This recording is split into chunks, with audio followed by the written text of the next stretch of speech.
आप में से कुछ लोग आजकल बहुत लेजी हो चुके हैं क्योंकि सारे स्कूल्स एंड कॉलेजेस बंद हैं। लेकिन अगर मैं आपसे ये कहूँ कि कुछ स्टूडेंट्स ऐसे भी हैं जो इस अनएक्सपेक्टेड टाइम को अपॉर्चुनिटी समझकर अपनी स्टडी एंड करियर को बेहतर बनाने के लिए और ज़्यादा एफर्ट्स लगा रहे हैं। But how? आज मैं आपसे easy and simple study tips share करूंगी जिसे सुनकर आपको ये लगेगा कि मैम ये सारी चीज़ें तो हमें मालूम थी, लेकिन कभी कभी हमें सब कुछ मालूम होने के बावजूद हमें पता भी होता है कि क्या हमारे लिए अच्छा है क्या बुरा है, फिर भी हम हमारी लाइफ में अप्लाई नहीं कर सकते। लेकिन कभी कभी कुछ मोमेंट, कुछ वर्ड, कुछ सेंटेंस या कोई पर्सन हमारे इरादे बदलने पे हमें मजबूर कर देते हैं। क्या पता आज का वीडियो देखकर आपके इरादे भी बदल जाए और आप अपनी स्टडी के लिए और ज़्यादा कमिटेड हो जाओ।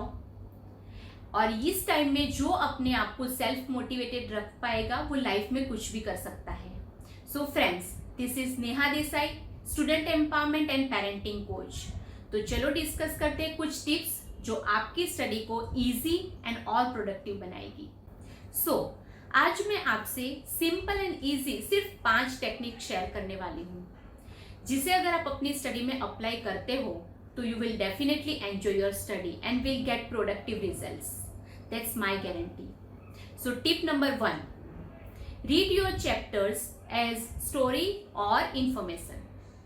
फ्रेंड्स, आपको स्टडी क्यों अच्छी नहीं लगती? क्योंकि आपको मालूम है कि जब भी आप स्टडी करने बैठते हो आपको बहुत सारी डिटेल्स याद रखनी पड़ती है, लॉन्ग आंसर्स याद रखने पड़ते हैं, और जब वो याद नहीं हो पाते तब आपका माइंड ऑटोमेटिकली डिस्ट्रैक्ट हो जाता है, फिर आपको स्टडी करने का मन नहीं होता है और बहुत दिन चले जाते हैं लेकिन आप अच्छे से स्टडी नहीं कर पाते हो।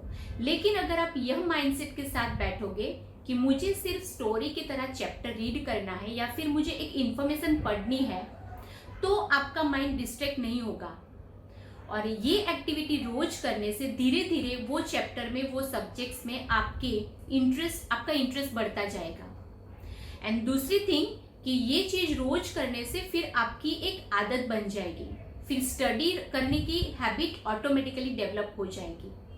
दूसरा फायदा ये है कि कोई भी चैप्टर अगर आप फ्रीक्वेंटली पढ़ते हो, मिनिमम आप 3 टाइम पढ़ते हो, फिर वो चैप्टर्स के कोई भी आंसर्स आप लर्न करने की कोशिश करोगे तो वो इजीली याद हो जाएगा। लेकिन इम्पोर्टेंट ये है कि आपको याद रखने की जरूरत नहीं है इनिशियली, लेकिन उसके सारे कंसेप्ट्स आपको समझ आने चाहिए, वो उसमें क्या कहना चाहते हैं वो आपको समझ आना चाहिए। अगर आप कुछ चीजें पढ़ते हो लेकिन आपको समझ नहीं आ रहा है तो you can take help of expert, like you can take help of your teachers, your friends, your parents और एल्डर ब्रदर एंड सिस्टर। तो आप कंसेप्ट अच्छे से समझ लीजिए। ऐसे समझकर सिर्फ 3 बार आप चैप्टर खाली सिंपली पढ़िए, फिर जाके अगर आप क्वेश्चन आंसर्स लर्न करते हो तो वो इजीली आपको याद रह जाएंगे। Tip number 2, fix your place and time. Friends, place fix करना क्यों जरूरी है? क्योंकि जब आप मूवी देखने के लिए जाते हो तो वहां पे थिएटर में एक एनवायरमेंट क्रिएट हुआ होता है और वहां बैठ के सिर्फ आपको मूवी देखने का मूड होता है, वहां पे स्टडी याद नहीं आता है। सेम वे जब आप एग्जामिनेशन हॉल में जाते हो तो वहां पे भी एक एनवायरमेंट क्रिएट किया हुआ होता है, वहां आपका माइंडसेट सिर्फ एग्जाम देने का होता है, वहां मूवी देखने का मन नहीं होता है। सेम वे जब आप घर पे भी स्टडी करने के लिए बैठते हो तो एक एनवायरमेंट क्रिएट करना पड़ता है ताकि वहां पे बैठ के आपको सिर्फ स्टडी करने का मन हो। Same way fix a time. क्यों? क्योंकि हमारे अंदर एक बायोलॉजिकल क्लॉक होता है जो हमें इंडिकेट करता है कि कौन सी एक्टिविटी हमें कौन से टाइम पे करनी चाहिए, और वो बायोलॉजिकल क्लॉक ऑटोमेटिकली वर्क करता है। लेकिन अगर हम वो बायोलॉजिकल क्लॉक को मेंटेन रखें तो इसके लिए हमें पर्टिकुलर एक्टिविटी पर्टिकुलर टाइम पे ही करनी पड़ेगी। फॉर एग्जाम्पल, अगर आपका सोने का टाइम फिक्स है तो वो सेम टाइम पे आपको आपका बायोलॉजिकल क्लॉक याद करवाएगा कि this is time for your sleep, क्योंकि वो टाइम पे आपको बहुत ज़्यादा नींद आएगी। सेम वे अगर आपका लंच एंड डिनर का टाइम फिक्स है तो वो टाइम पे आपको बायोलॉजिकल क्लॉक रिमाइंड करवाएगा कि this is time for your lunch या फिर डिनर, और वो टाइम पे आपको भूख लगेगी ऑटोमेटिकली।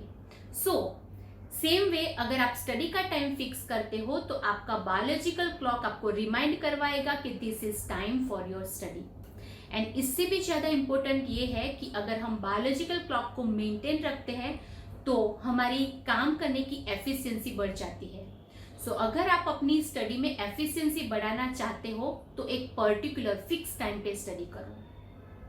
देन इम्पोर्टेंट थिंग है कि जो भी प्लेस आप डिसाइड करते हो स्टडी के लिए वो डिस्ट्रैक्शन फ्री होना चाहिए। आप ऐसी प्लेस पे स्टडी करने बैठो वहां पे कोई भी इलेक्ट्रिक गैजेट, मोबाइल, टीवी या कुछ भी नहीं होना चाहिए। वहां पे और भी किसी प्रकार का कोई डिस्ट्रैक्शन नहीं होना चाहिए, कोई डिस्टर्बेंस नहीं होना चाहिए। और ये सारी चीजें करने से क्या फायदा होगा, तो पर्टिकुलर टाइम पे स्टडी करने से आप पूरे दिन स्ट्रेस फ्री रह पाओगे। क्योंकि यूजुअली क्या होता है कि आप स्टडी का टाइम कोई फिक्स नहीं होता है, इसलिए आप पूरे दिन एक स्ट्रेस लेके चलते हो। आपको ऐसा लगता है कि मेरा स्टडी नहीं हुआ है, मेरा होमवर्क इनकम्प्लीट है, और आप बाकी की एक्टिविटीज भी अच्छे से एंजॉय नहीं कर पाते हो। लेकिन पर्टिकुलर टाइम पे स्टडी कंप्लीट कर लेने से बाकी के टाइम में आप अपनी जो भी पसंद की एक्टिविटी है वो अच्छे से एंजॉय कर पाओगे और अपने माइंड को एक सेटिस्फेक्शन होगा कि आज का मेरा स्टडी का जो भी टारगेट था वो मैंने कंप्लीट कर लिया है। सो फ्रेंड्स, टाइम फिक्स करने से, प्लेस फिक्स करने से और डिस्ट्रैक्शन फ्री जोन में बैठने से आप बहुत ही इफेक्टिव वे में स्टडी कर पाओगे एंड आप एवरीडे रेगुलर अपना जो भी टारगेट है वो कंप्लीट कर पाओगे। Tip number 3, take a break. Yes friends, अपनी स्टडी में फोकस बढ़ाने के लिए, अपने काम की प्रोडक्टिविटी बढ़ाने के लिए एक फिक्स टाइम के बाद ब्रेक लेना जरूरी है। सो जब भी आप स्टडी करने बैठते हो 1 आवर के बाद 5 मिनट का ब्रेक मैंडेटरी है। अगर आपको लैक ऑफ कंसंट्रेशन का प्रॉब्लम है तो हाफ एन आवर के बाद भी आप ब्रेक ले सकते हो। लेकिन जो भी टाइम आप फिक्स करते हो उसमें बिल्कुल फर्म एंड डिसिप्लिन रहे, अपने आप के साथ स्ट्रिक्ट रहे कि अगर 1 आवर के बाद 5 मिनट का ब्रेक डिसाइड हुआ है तो वो ब्रेक 5 मिनट का ही होना चाहिए, या फिर अगर 10 मिनट का आप लेना चाहते हो तो 10 मिनट का ले सकते हो, लेकिन 5 या 10 मिनट से ज़्यादा आपका ब्रेक नहीं होना चाहिए। देन इम्पोर्टेंट थिंग, वो 5 या 10 मिनट के ब्रेक में आप कोई भी इलेक्ट्रिक गैजेट को टच नहीं करोगे, मतलब टीवी या मोबाइल बिल्कुल नहीं देखोगे। इसके अलावा आप क्या कर सकते हो, तो आप अपनी फैमिली मेंबर्स के साथ थोड़ी बातचीत कर सकते हो, अपनी गैलरी में जाके आप थोड़ी देर वहां पे टाइम स्पेंड कर सकते हो, या फिर आप स्नैक्स ले सकते हो, या फिर आप पानी पी के वापस से आ जाइए, लेकिन इलेक्ट्रिक गैजेट से दूर रहिए। अदरवाइज क्या होगा कि आपका माइंड कब डिस्ट्रैक्ट हो जाएगा आपको भी पता नहीं चलेगा। सो ब्रेक इज मैंडेटरी, लेकिन वो आप अपने हिसाब से डिसाइड करें। अगर आप हाफ एन आवर के बाद ब्रेक लेना चाहते हो तो हाफ एन आवर के बाद ले सकते हो, या फिर 1 आवर के बाद भी ले सकते हो। ऐसे अगर ब्रेक लेके एक फिक्स स्लॉट में आप स्टडी करोगे तो आप बहुत अच्छे से प्रोडक्टिव वर्क कर पाओगे। Tip number 4, find your study partner.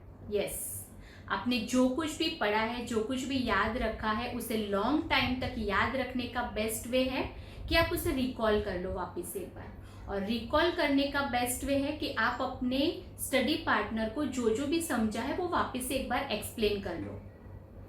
इससे दूसरा फायदा एक ये होगा कि आप अपने स्टडी पार्टनर के साथ और ज़्यादा कमिटेड और ज़्यादा अकाउंटेबल एंड रिस्पॉन्सिबल हो जाओगे, क्योंकि आप जो भी डिसाइड करते हो वो एवरीडे आपको कंप्लीट करना पड़ेगा, और क्योंकि आपको समझाना भी है, एक्सप्लेन भी करना है, तो वो तभी कर पाओगे जब आप वेल प्रिपेयर्ड होगे।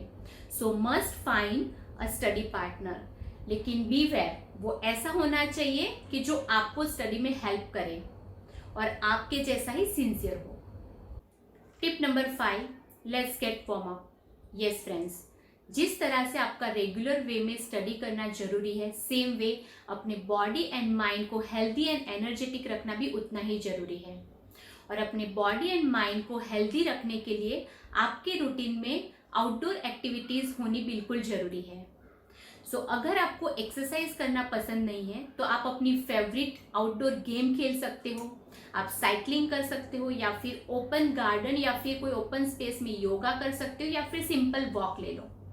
लेकिन ये सारी एक्टिविटीज में से कोई भी एक एक्टिविटी हाफ एन आवर के लिए करनी बहुत ही जरूरी है, क्योंकि जिस तरह से हम अपनी बॉडी को मेंटेन रखने के लिए हेल्दी एंड न्यूट्रिशियस फूड लेते हैं, सेम वे ब्रेन जो कि हमारी स्टडी के लिए एक इम्पोर्टेंट ऑर्गन है, उसका फूड है oxygen. So these are the simple and easy 5 tips. I am sure कि आप अपनी स्टडी में इसे जरूर अप्लाई करोगे and you will get the best results. इसमें से आपकी फेवरेट टिप कौन सी है वो आप कमेंट बॉक्स में जरूर शेयर करना। वापस से हम बहुत जल्दी मिलेंगे, तब तक के लिए keep learning, keep growing and keep smiling. और हमारी चैनल को लाइक एंड सब्सक्राइब जरूर कर लेना।